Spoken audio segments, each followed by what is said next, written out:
ये रिजल्ट आप लोग मेरे लिए नहीं, खुद के लिए कीजिए, जरूरी है। ठीक है, 6 महीने पीछे चले जाओ। जिन लोगों ने अभी का सीडीएस दिया होगा उनको ने नहीं निकाला, तो भाई देखो आप लोगों को भी पता होगा कि आप ऑलमोस्ट 6 महीने पीछे चले जाते हैं साइकिल में। ये जो पूरा प्रोसेस होता है ना, बहुत लंबा होता है यार। आप पहले सीडीएस देते, फॉर्म फिलअप करते हैं, फिर आप सीडीएस देते हैं, फिर 1 महीने बाद उसका रिजल्ट आता है, फिर उसके बाद एसएसबी की डेट्स आती हैं, फिर आप एसएसबी देने जाते हो, और क्या पता आप स्क्रीन आउट हो जाओ पहले दिन, हो जाते हैं।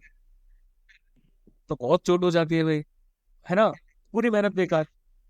हो सकता है आप कॉन्फ्रेंस आउट हो जाओ, हो सकता है आप मेडिकली टीआर पीआर कुछ मिल जाए आपको, हो सकता है आप मेरिट आउट, तो कमी, मेल तो कमी मेरिट आउट होते, फीमेल्स हो जाती।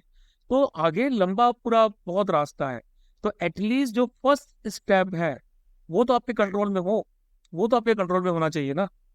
एसएसबी काफी हद तक देखा जाए तो फर्स्ट स्टेज जो एसएसबी की होती है वो अनसाइंटिफिक है, काफी हद तक अनसाइंटिफिक है। वो एक तरीके से एलिमिनेशन करने के लिए बनाई हुई, लेकिन बाकी के जो 4 दिन है वो साइंटिफिक है। आप वहां पे परफॉर्म कर सकते हो अच्छे से, लेकिन वो भी टोटल आपके कंट्रोल में नहीं है भाई। किस तरह के टीममेट्स आपको मिल रहे हैं, किस तरह के ग्रुप मेंबर्स मिल रहे हैं, किस तरह का चीजें हो रही हैं, बहुत सारे फैक्टर्स होते हैं, बहुत सारे। लेकिन एक चीज जो आपके हाथ में है वो है रिटन एग्जाम, वो आप निकाल सकते, दुनिया निकालती है। 6,518 लोगों ने निकाला है, तो मतलब आप भी निकाल सकते हो। वो 6,518 लोग आपसे कुछ अलग नहीं है। अगर आप यहाँ बैठे हो, सामने क्लास अटेंड कर रहे हो, मतलब आपके पास एक लैपटॉप है या फिर आपके पास कोई स्मार्टफोन है, आपके पास जो रिसोर्सेज हैं वो मैं आपको ला के दे रहा हूँ, प्लस आप खुद से अपने रिसोर्सेज जुगाड़ कर रहे हो, तो मतलब आपके पास में सब कुछ है, आप कर सकते हो यार। अगर आप नहीं कर रहे हो तो मतलब आपने मक्कारी दी है, एज सिंपल एज दैट, है ना। आपको निकालना है। ऐसा नहीं होना चाहिए कि भाई हमने 2 महीने पढ़ाई कर ली, 2 महीने पढ़ाई करने के बाद में, अरे अब तो हमारे पास 1.5 महीना है, 1.5 महीने का गैप है हमारे पास, हम 15 अगस्त से दोबारा ज्वाइन करेंगे, तब तक हमें चिल करना है। वो जो चिल वाला टाइम है ना वो आ, आपकी पूरी मेहनत खराब कर देगा। देखो मैं एक कंसेप्ट बताता हूँ हमेशा, कि ये जो आपका conservation of mass, conservation energy वाले लॉ है ना, इसी तरीके से एक लॉ है, लॉ ऑफ मेहनत। एकेडमी है आपकी, एकेडमी में एक डेफिनेट अमाउंट ऑफ मेहनत अंदर जाएगी। अब वो मेहनत अभिषेक भी कर सकता है, वो मेहनत आदित्य भी कर सकता है, वो कुणाल भी कर सकता है, राहुल भी कर सकता है, शिवानी कश्मीरा जो भी है, कोई भी इनमें से वो मेहनत कर सकता है। 5 लोग, फॉर एग्जाम्पल 5 लोगों की मेहनत अंदर जानी है, तो ये आपको डिसाइड करना है कि आप उन 5 लोगों में शामिल हैं या नहीं। सामने वाले बंदे भी मेहनत कर रहे हैं, बहुत सारे ऐसे लोग हैं जिनके 4-4 5-5 अटेम्प्ट हो चुके हैं, जिनके, जिनको क्या बोलते हैं, एकेडमी में जाना है हर आप अपने, और आपका पहला अटेम्प्ट है। आपको कंपटीशन ऐसे लोगों से, हार्डकोर रिपीटर लोगों से, जिनको जाना ही जाना है, जिनको एकेडमी में है, और वो लोग कट ऑफ भी बढ़ा रहे हैं आपका। तो भाई मेहनत अल्टीमेट लेवल की लगेगी। डरा नहीं रहा हूँ आप लोगों को, रियलिटी चेक दे रहा हूँ। इसी फेज से गुजरा हूँ मैं, मुझे पता है किस तरह की मक्कारियां दिमाग में आती है, किस तरह का आलस दिमाग में आता है, किस तरह की प्रॉब्लम्स फैमिली से लेके, कॉलेज से लेके, और बाकी चीजों से लेके हम लोग फेस करते हैं। ठीक है, सब तरह की चीजें आती हैं।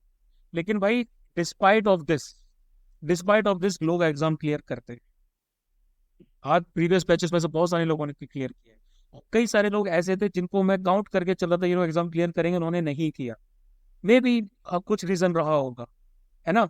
It is always 50-50%। मैं मेहनत कर रहा हूँ, लेकिन आपको भी मेहनत करनी पड़ेगी। ऐसा नहीं होगा यार कि मैं मेहनत करे जा रहा हूँ और आप नहीं करेंगे, तो भाई आपके दिमाग में चीजें नहीं आएंगी। आपको समझना पड़ेगा, आपको डाउट्स पूछने पड़ेंगे, आपको क्यूए सेशन में इक्वली पार्टिसिपेट करना पड़ेगा। आपका मन नहीं है, आप थके हुए हो, लेकिन आपको फिर भी क्लास 2 घंटे की अटेंड करनी पड़ेगी, करनी चाहिए। क्योंकि आप नहीं पढ़ोगे तो यार दूसरा बंदा पढ़ रहा है, वो एग्जाम निकालेगा, बिलीव मी। वो कर रहा है मेहनत, उसकी मेहनत अभी से स्टार्ट हो चुकी है, उसने आज अपना रिजल्ट देख लिया है, और वो समझ चुका है कि भाई अगले अटेम्प्ट के लिए मुझे और ज्यादा मेहनत करनी पड़ेगी। तो डिसीजन आपके हाथ। आप लोग ग्रोन अप हो। आप लोगों को, जैसे मैं बोल रहा हूँ कि वो डंडा लेके पीछे नहीं घूम सकता। सब लोगों को पता है कि भाई हमारी कैरियर चॉइसेस क्या है। और ये जो डिफेंस एस्पिरेंट है ना, डिफेंस एस्पिरेंट को मैं एक अलग ब्रीड मानता हूँ। इनका मतलब अलग ही मतलब और होता है, अलग ही इनके रेजोल्यूशंस होते हैं, अलग ही इनके दिमाग में चीजें चल रही होती हैं। जहां बाकी लोग ना ये चीज लेके आते हैं कि भाई हमें फॉर एग्जाम्पल सिविल सर्विसेज की बात करें, उनके दिमाग में तो हमें पावर चाहिए, हमें लाल बत्ती चाहिए, हमें ये करना है, वो करना है। लेकिन डिफेंस एस्पिरेंट एक अनोखी ब्रीड होती है जिनको मर मिटना होता है जनरली। ठीक है, जिनको मतलब मोस्टली हम एसएसबी में ये जवाब नहीं दे सकते, लेकिन सबके मन में क्या होता है कि भाई वो एक्शन हमें करना है ना, वो पीतल भरना है हमें, तो वो सबके दिमाग में होता है मोस्टली। और ये बाकी जो ये जो लेवल ऑफ लाइफ है, स्टैंडर्ड लाइफ है, फैसिलिटीज है, ये सब चीजें तो बाद में आती है।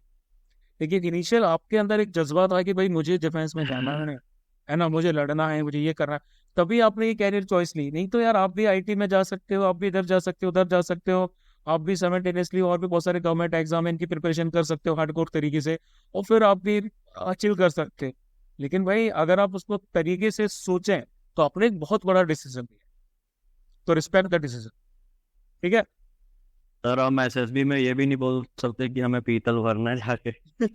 वैसे ही बाहर कर देंगे। ठीक है, कोई दिक्कत नहीं ना, एसएसबी में थोड़ा सा मतलब कि दूसरे तरह के जवाब दे लो, उनको खुश करने वाले दे लो, थोड़ा सा उसमें अपना पर्सनल एंगल लेकिन जरूर डालना है, उसमें पर्सनल एंगल डालना मत भूलना। ठीक है। सर कोई भी जवाब राइट तो होता नहीं ना, सबका अपना पर्सपेक्टिव होता है, आप कितने फर्म उस पर डिपेंड करता है वो चीज तो। बिल्कुल बिल्कुल यार, सबके अपने पर्सपेक्टिव पे होता है भाई।